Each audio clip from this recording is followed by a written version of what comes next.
Hello, আসসালামু আলাইকুম।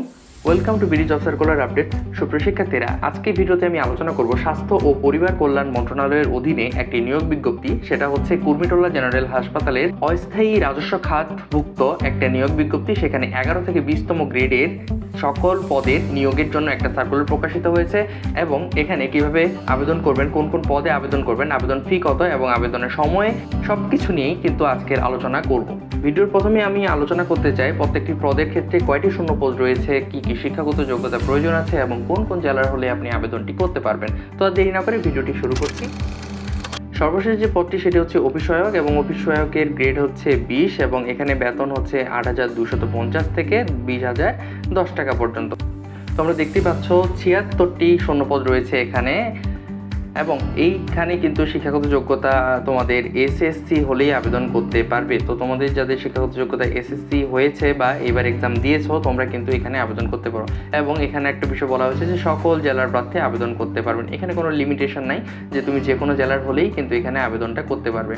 পঞ্চমে আছে রিসেপশনিস্ট। এখানে কিন্তু 16 গ্রেডের একটি চাকরি এটা। এখানে বেতন হচ্ছে 9,300 থেকে 22,490 টাকা এবং এখানে শূন্যপদ সংখ্যা 2টি এবং এখানে শিক্ষাগত যোগ্যতা লাগবে কোনো স্বীকৃত বোর্ড হইতে উচ্চ মাধ্যমিক অর্থাৎ এইচএসসি সমমানের পরীক্ষা উত্তীর্ণ হতে হবে এবং কম্পিউটার চালানোর দক্ষতা থাকতে হবে, ইমেল, স্ক্যানার, ফ্যাক্স, টেলিফোন চালানোর দক্ষতা থাকতে হবে। এবং এখানে কোন কোন জেলার কথা বলা হয়েছে, এখানে কিন্তু বেশ কয়েকটি জেলার কথা বলা হয়েছে যে কয়েকটি থাকলে তুমি আবেদন করতে পারবে, যেমন মানিকগঞ্জ, নারায়ণগঞ্জ, রাজবাড়ী, ময়মনসিংহ, টাঙ্গাইল, জামালপুর, ব্রাহ্মণবাড়িয়া, চাঁদপুর, কুমিল্লা, জয়পুরহাট, পাবনা, সিরাজগঞ্জ, নওগাঁ, নাটোর, কুড়িগ্রাম, নীলফামারী, সাতক্ষীরা, কুষ্টিয়া, বরিশাল জেলা ব্যতীত অন্যান্য সকল জেলার প্রার্থীগণ আবেদন করতে পারবেন। অর্থাৎ আমি যে কয়েকটি জেলার নাম বললাম এই কয়েকটা জেলার প্রার্থীগণ আবেদন করতে পারবেন না। তো সবাই একটু ভালোভাবে এটা দেখে নিবে, কারণ এই কয়েকটা জেলার মধ্যে যদি আপনার জেলা হয়ে থাকে তাহলে কিন্তু আপনি আবেদনটা করতে পারছেন না এবং যদি আপনি আবেদনটা করে ফেলেন তাহলে কিন্তু আপনার সম্পূর্ণ টাকাটা জলে যাবে। তো তৃতীয়তে আমরা দেখতে পাচ্ছি যে অফিস সহকারী কাম কম্পিউটার মুদ্রাক্ষরিক ও নিচে আরেকটা আছে সেটা হচ্ছে ইমপ্রুভমেন্ট কেয়ারটেকার এবং দুটোই কিন্তু 16 গ্রেডের চাকরি, বেতন সেম 9,300 থেকে 22,490। অফিস সহকারী কাম কম্পিউটার মুদ্রাক্ষরিকে শূন্যপদ সংখ্যা হচ্ছে 4টি এবং ইনস্ট্রুমেন্ট কেয়ারটেকার এটা হচ্ছে একটি। এবং আমরা দেখতে পাচ্ছি অফিস সহকারীর জন্য কিন্তু অফিস সহকারী কাম কম্পিউটার মুদ্রাক্ষরিকের জন্য এইচএসসি পাস থাকার লাগবে এবং কম্পিউটার চালানোর দক্ষতা বাংলায় 20 শব্দ এবং ইংরেজিতে 20 শব্দের ন্যূনতম গতি থাকার লাগবে। কম্পিউটার চালানোর দক্ষতা কিন্তু প্রত্যেকটা পদের ক্ষেত্রেই আমাদের বলা হয়ে থাকে, ঠিক আছে। তো এখানে কিন্তু আমরা দেখতে পাচ্ছি ইনস্ট্রুমেন্ট কেয়ারটেকার, এখানে কিন্তু কোনো স্বীকৃত বোর্ড থেকে ইলেকট্রিক্যাল বা মেকানিক্যাল ট্রেডে উচ্চ মাধ্যমিক সার্টিফিকেট বা ভোকেশনাল থাকার লাগবে। অর্থাৎ আপনার কিন্তু ভোকেশনালের ডিগ্রি থাকার লাগবে ইলেকট্রিক্যাল বা মেকানিক্যাল ট্রেডে, ঠিক আছে। তারপর দ্বিতীয়ত আমরা দেখতে পাচ্ছি যে data entry operator. Data entry অপারেটরের গ্রেড কিন্তু 14 এবং এখানে কিন্তু শূন্যপদ সংখ্যা 1টি। এটা কোনো স্বীকৃত বোর্ড হইতে এখানে আপনার এইচএসসি থাকার লাগবে, এইচএসসি হলে আবেদন করতে পারবেন এবং এখানেও সেম কম্পিউটার চালানোর দক্ষতা এবং কম্পিউটারের গতি থাকার লাগবে 20 শব্দ, বাংলায় ইংরেজিতেও 20 শব্দ এবং স্ট্যান্ডার্ড অ্যাপটিটিউড টেস্টে কিন্তু আপনাকে উত্তীর্ণ হতে হবে। এবং 1 নম্বরে আমরা দেখতে পাচ্ছি যে 60 মুদ্রাক্ষরিক কাম কম্পিউটার অপারেটর, এটাও কিন্তু 14 গ্রেডের একটি চাকরি এবং এখানে বেতন হচ্ছে 10,200 টাকা থেকে শুরু করে 24,680 টাকা এবং এখানে কিন্তু শূন্যপদ সংখ্যা 1টি। তো এখানে শিক্ষাগত যোগ্যতা লাগবে কোনো স্বীকৃত বোর্ড হইতে স্নাতক অর্থাৎ অনার্স কমপ্লিট থাকা লাগবে এবং কম্পিউটার চালানোর দক্ষতা থাকতে হবে 60 লিপিতে প্রতি মিনিটে, ইংরেজিতে 70 এবং বাংলায় 45 শব্দ হতে হবে এবং কম্পিউটার মুদ্রাক্ষরে প্রত্যেক মিনিটে ইংরেজিতে 30 শব্দ এবং বাংলায় 25 শব্দ হতে হবে। তো এই আমরা যে দেখতে পাচ্ছি যে 1, 2, 3, 4 এবং 5 এই 5টা ক্রমিক নং অর্থাৎ এই 5টা পদের জন্য কিন্তু সেম আপনি কোন জেলার প্রার্থী হলে আবেদন করতে পারবেন এই কয়েকটা, যেমন মানিকগঞ্জ, নারায়ণগঞ্জ এইখান থেকে শুরু করে বরিশাল পর্যন্ত এই কয়েকটা জেলার প্রার্থী বাদে বাংলাদেশের বাকি সকল জেলার প্রার্থী কিন্তু আপনারা আবেদন করতে পারবেন। তবে এখানে আরেকটা গুরুত্বপূর্ণ বিষয়, আপনার বয়স হতে হবে 18 বছর, সর্বনিম্ন 18 বছর হলে কিন্তু আপনি আবেদনটি করতে পারবেন এবং সর্বোচ্চ 30 বছর পর্যন্ত আবেদন করার সুযোগ আছে।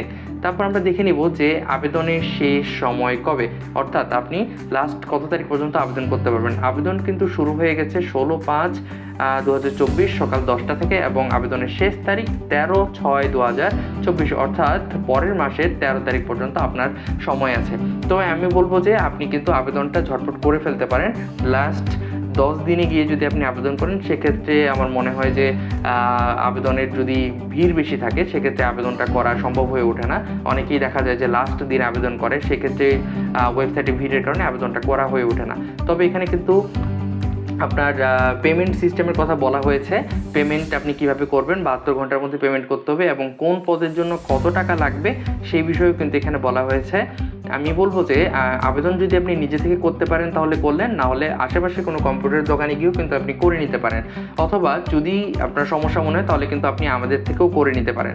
তো এখানে বলা হয়েছে যে অফিস সহায়ক যে পদটা সেটার জন্য 100 টাকা এবং সার্ভিস চার্জ হিসেবে 12 টাকা, অর্থাৎ 112 টাকা আপনার সার্ভিস চার্জ দরকার হবে, মানে টোটালি যে টাকাটা। এবং আপনি যদি ক্রমিক নং, এখানে বলা হয়েছে যে ক্রমিক নং 1 থেকে 5 পদের জন্য আপনার কিন্তু 223 টাকা আপনার প্রদান করতে হবে ফি হিসেবে। তো সুপ্রিয় শিক্ষার্থীরা, এই ছিল আজকে ভিডিওটি। তোমরা যদি চাও যে আবেদনটা আমাদের থেকে করে নিবে তাহলে কিন্তু আমাদের ডিরেক্টলি হোয়াটসঅ্যাপে নক দিও। তোমাদের স্ক্রিনে দেখতে পাচ্ছ যে ভিডিওতে দেওয়া আছে আমাদের যোগাযোগ নম্বর। আর আরেকটা বিষয় বলতে চাই, তোমরা যারা পরীক্ষার জন্য সাজেশন খুঁজতেছো, যে পরীক্ষা যদি একটু সাজেশন হতো তাহলে পড়তে সুবিধা হতো, যেমন অফিস সহায়ক পদের জন্য বা রিসেপশনিস্ট পদের জন্য, ইনস্ট্রুমেন্ট কেয়ারটেকার বা অফিস সহকারী কাম কম্পিউটার মুদ্রাক্ষরিক, এই প্রত্যেকটি পদের জন্য কিন্তু তোমরা আমাদের থেকে সাজেশন পাবে। ডাটা এন্ট্রি অপারেটর, ষাট মুদ্রাক্ষরিক কাম কম্পিউটার অপারেটর, প্রত্যেকটা পদের জন্য আমাদের কাছে সাজেশন আছে। তোমরা চাইলে আমাদের থেকে সাজেশন নিতে পারো। আমরা খুবই স্বল্প মূল্যে তোমাদের জন্য সাজেশনটা দিয়ে দিচ্ছি এবং আমাদের ইনবক্স করলেই তোমরা সাজেশন সম্পর্কে জানতে পারবে। আর আরেকটা বিষয় বলতে চাই, তোমরা কেউ কিন্তু একাধিক পদে আবেদন করবে না, কারণ একাধিক পদে আবেদন করে কোনো লাভ হয় না, কারণ একই সময়ে দেখা যাচ্ছে যে প্রত্যেকটা পরীক্ষার সময় পড়ে যায়। তো এক্ষেত্রে কিন্তু তোমার দেখা যাচ্ছে যে 2টা পদের যদি আবেদন করো তাহলে কোন পদটাতে তুমি বেশি ইন্টারেস্টেড সেই পদে তুমি পরীক্ষাটা দিলে, তো আরেকটা পদে অযথা তোমার আবেদন করে টাকাটা নষ্ট করার তো কোনো প্রয়োজন নেই, তাই না? তো ঠিক আছে সুপ্রিয় শিক্ষার্থীরা, সবাই ভালো থাকো, সুস্থ থাকো, আল্লাহ হাফেজ।